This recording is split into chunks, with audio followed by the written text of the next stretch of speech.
So yesterday I was at the G-Tech Stadium to watch Brentford versus Frankfurt. My friend Philip was over visiting from Germany, and he travelled all that way to watch his team lose 7-0. Sorry, Philip. But we still had a great day out. And while we were there, we were talking about Villa. We were talking about Emi Martinez. He was saying, oh, isn't Emi Martinez meant to be leaving? Didn't he want to go to Man United last summer?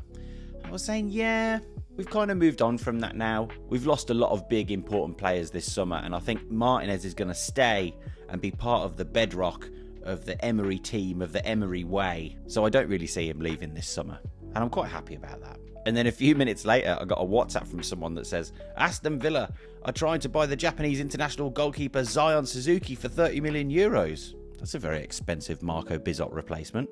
Now, I don't know which way round this is happening. Have Juventus come back in for Emi Martinez? So a few weeks ago, before the World Cup, it looked like Martinez was going to Juventus, but word was that they were lowballing.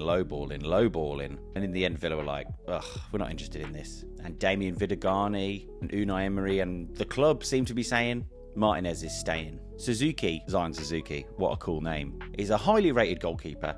And he was meant to be going to PSG, even though PSG have got 2 other goalkeepers. Now, either that move collapsed because Villa came in for him, apparently, according to John Townley, he wants to go to Villa, or did Juventus come in for Emi Martinez again with a decent offer? Has Emi Martinez suddenly said, actually, I want to leave, and then we've gone for Suzuki? Did the Suzuki transfer collapse because he's not going to get first team football? And then that alerted Villa, who thought, actually, maybe we will accept a lower offer from Juventus. It's very chicken and egg, isn't it? We don't know which way round all of this has happened. But the way it's coming out is that Emi Martinez is going to leave, I think, to Juventus, and Zion Suzuki is going to be our new goalkeeper. Now, in isolation, I think that's great.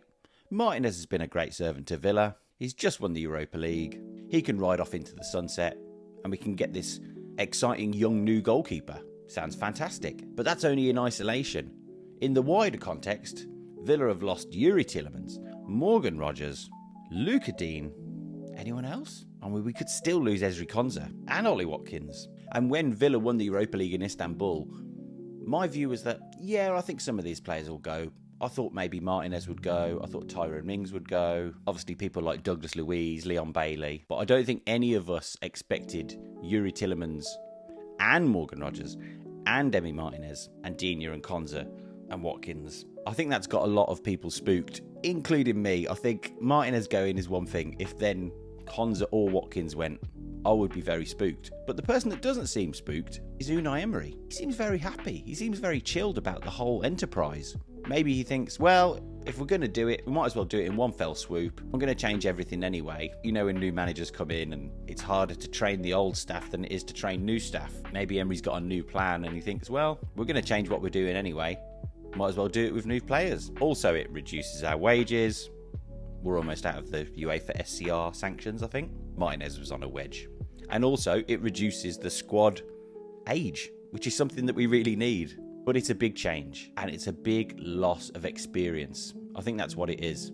Over the past few years, the team grew together, but they also grew in Europe together and developed this kind of European nous from the Conference League to the Champions League to the Europa League. We grew to become this kind of savvy European team, and a lot of the players that were part of that are moving on, including Martinez. So there are definitely reasons to be spooked, but just like everything in this window, there's also reasons to be excited. It continues the summer of, oh, that's exciting and scary. What does my daughter call it? Worry-sighted. I'm worry-sighted.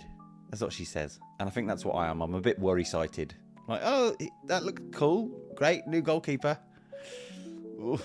I think because we know the Premier League is relentless and brutal and unforgiving, as we found out at the start of last season. If you're not really on it from the very first game, it can get you. And it's not like we're in the Europa League, which is, you know, a medium level. We're in the Champions League now, and we need to be on it on a Wednesday, and we need to be on it on a Sunday at 2 o'clock or whatever. So it is a worry. So what of Emi Martinez? Well, he leaves as an Aston Villa legend. There's no doubt about it. Our best goalkeeper.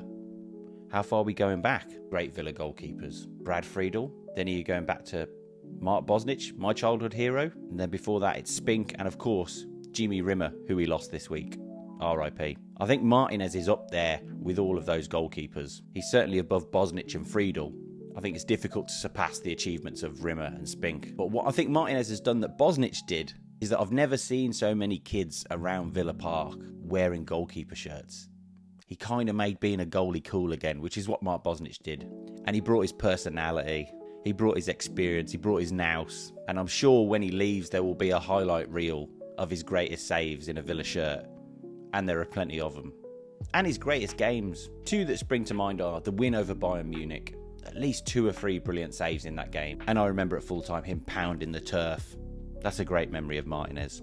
An incredible save against Nottingham Forest at the City Ground where he clawed it back over the line. That was one of those saves where everybody went, whoa. I've never seen a save like that before. And of course, Villa's charge to the Champions League last season. We actually qualified twice for the Champions League. But the league charge to the Champions League, that game against Sunderland where Villa were comfortable going into the last 10 minutes and then suddenly, bam, Sunderland score. And then Sunderland could have won the game, but for Emi Martinez scoop save. And then Villa went down the other end and Tammy Abraham got the winner. And that, in my mind, is the game that got us Champions League football. If Villa hadn't have got that win, if Martinez hadn't have got that save, all of the momentum that Villa had been building would have been destroyed. And I think that's what a great goalkeeper can do for you. In the Super Cup, people were saying, oh, could Bizot have done better with the goals? I don't think so.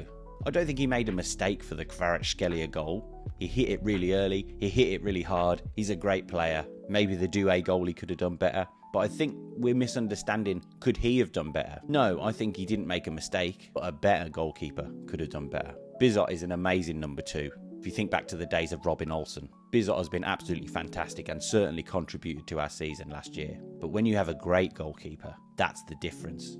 You look at Courtois. I remember Schmeichel back in the day doing his starfish. When you have a great goalkeeper, it makes a big, big difference to the confidence of the defence, to the confidence of the team. A big save from a keeper can give your team a lift. And I think that save against Sunderland is one of those. Villa thought, we could have lost the game there. Well, let's go and win it. And I don't know much about Martinez's replacement, but they are big gloves to fill. Now, a year ago, I was pretty angry with Emi Martinez. Not necessarily because of the transfer thing, because I don't think we will ever really know what happened in that transfer saga. Did Villa say, we need to get your money off the books. If someone comes in, we'll sell you. And we've all been in a job where we think we're going to get a new job, and your head's already in the new job, isn't it? Or did Martinez throw his toys out the pram and say, I want to leave, I want to go to Man United? We'll never really know. And the club and Martinez, apart from being on the bus and saying, guess what? They're wrong. It's never really been explained. Maybe when Emi's book comes out in about 10 years. But I was annoyed with him. I was actually annoyed with him about the Man United game, charging out a goal and body checking Hoyland, was it? I saw that as the incident that cost us Champions League football, along with the referee. And Matty Cash's back pass wasn't that great. But Martinez never came out and released a statement after that to say, sorry, maybe I shouldn't have charged out a goal and got sent off in the last game of the season against Man United at Old Trafford. I messed up. And he never really released a statement after the Man United saga. So that's why I was annoyed with him. But aside from a few last-minute mystery injuries, he came back. And he was a massive, massive part of Aston Villa qualifying for the Champions League and Aston Villa winning the Europa League. And once again, he was pounding the turf at full time in Istanbul. And along with Tielemans, Rodgers, Digne, he will be sorely missed and he will forever be an Aston Villa legend. And who knows, the whole thing could collapse and not even happen. But it does feel like this is the end of Emi at Villa. And maybe that's for the best. And as we always say, the only person we care about leaving really is Unai Emery. As long as we've got the man, the king, and if he's the one that's signing all this off and he's happy, then I'm happy. It's going to be quite the ride, isn't it? Anyway, I've rambled on for long enough. Let me know what you think. Oh, and if you like this kind of thing, maybe you could give me a like, a comment, a subscribe, all of those things. All right, have a good day. Up the Villa.